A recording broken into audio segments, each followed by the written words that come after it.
assunto agora aqui no CBN São Paulo é a sacolinha plástica. Ontem conversamos aqui com o secretário do Meio Ambiente do Estado de São Paulo, Bruno Covas, que nos falou sobre um acordo do governo de São Paulo com a APAS, que é a Associação Paulista de Supermercados, para o fim da sacolinha plástica. E isso deve acontecer, esse acordo deve ser assinado até o fim de maio, nesse congresso da APAS, e deve entrar em vigor nos próximos meses, até o fim deste ano. A expectativa é que o consumo de sacolinhas plásticas em São Paulo caia brutalmente e que a distribuição gratuita não ocorra mais nas grandes redes de supermercado. Mas isso não vai vir através de lei, e sim através de um acordo entre o governo e os supermercados.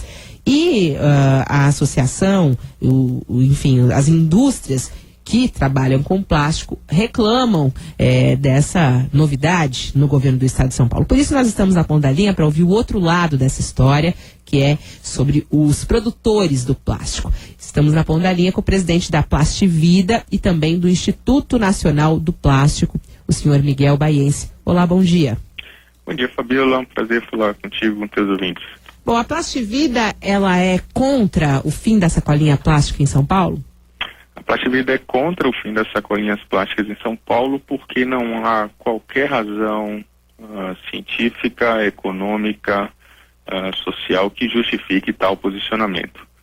E ainda para ter um complemento em relação aos motivos que nós somos contra, sequer fomos consultados para o diálogo que é sempre necessário a situações como essa que mexe com os interesses dos consumidores. Então, é inaceitável que o governo e o varejo tomem medidas extremas como essa e não ouça exatamente a indústria que produz o material. Bom, agora sobre essa questão que o senhor fala, não há nada comprovado.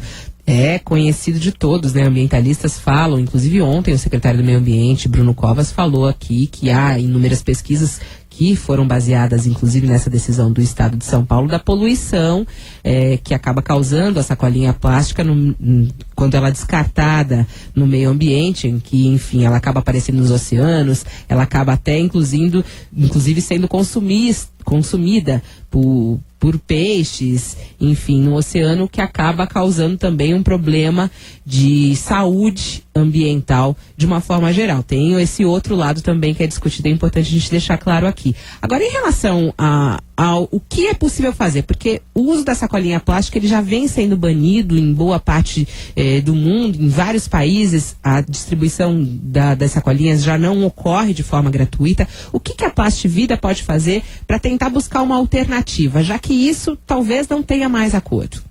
Fabiola, antes de responder essa pergunta, eu peço licença para rapidamente falar sobre um estudo do governo inglês, da Secretaria de Meio Ambiente da Inglaterra, que mostrou que em 9 categorias ambientais avaliadas comparativamente, sacolinhas comuns, biodegradáveis, ecobags de papel, de pano e de ráfia, as sacolas comuns tiveram melhor desempenho ambiental em 8.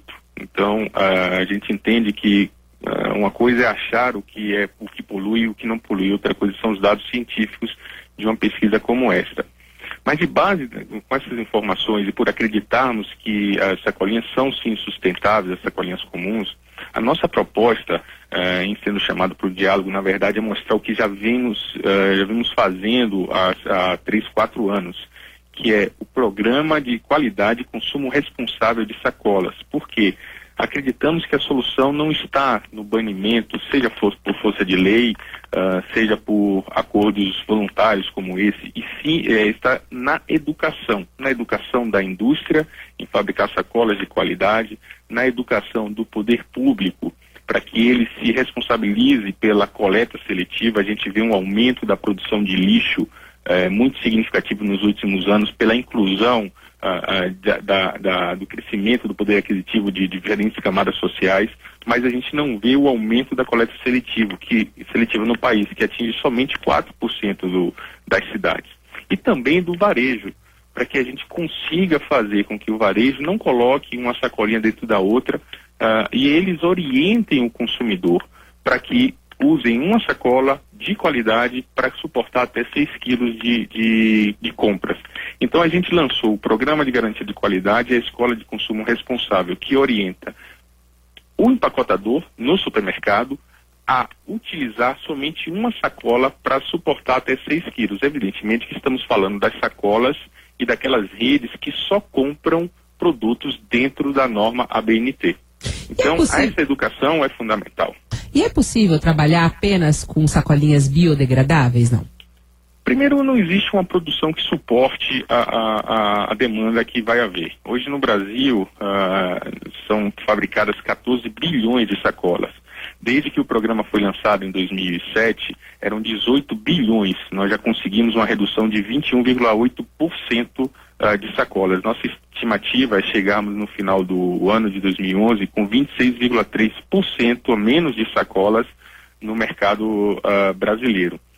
E não há uma matéria-prima em quantidade suficiente para atender uma demanda como essa. Então a gente vê o crescimento da demanda por sacolas, mas a gente vê uma forte redução. Nosso programa, quando foi lançado em 2008, ele objetivava reduzir 30% das sacolinhas que circulavam no mercado brasileiro. E a gente já espera atingir ao final de 2011, 26,3%. Então a gente vai conseguir facilmente atingir a meta inicial e, evidentemente, reavaliar novas situações.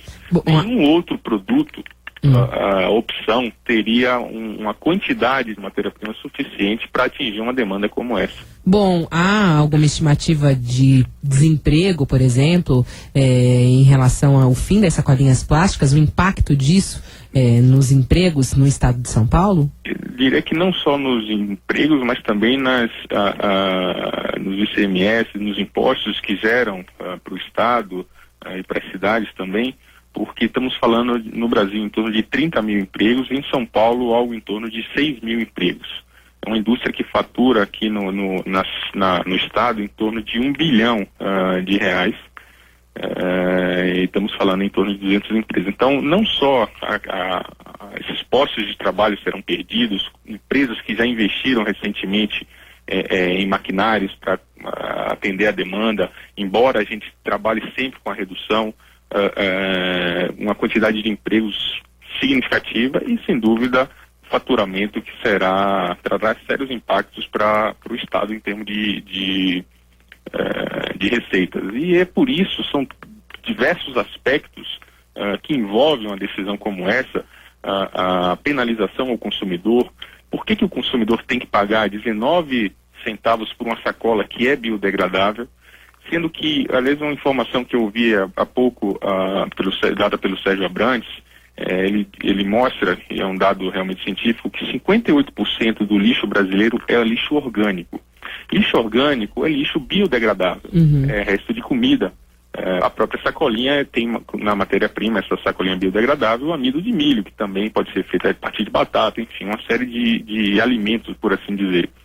Mas o ponto-chave era o seguinte: embora 58% do lixo brasileiro seja orgânico, portanto biodegradável, no Brasil não existem usinas de compostagem.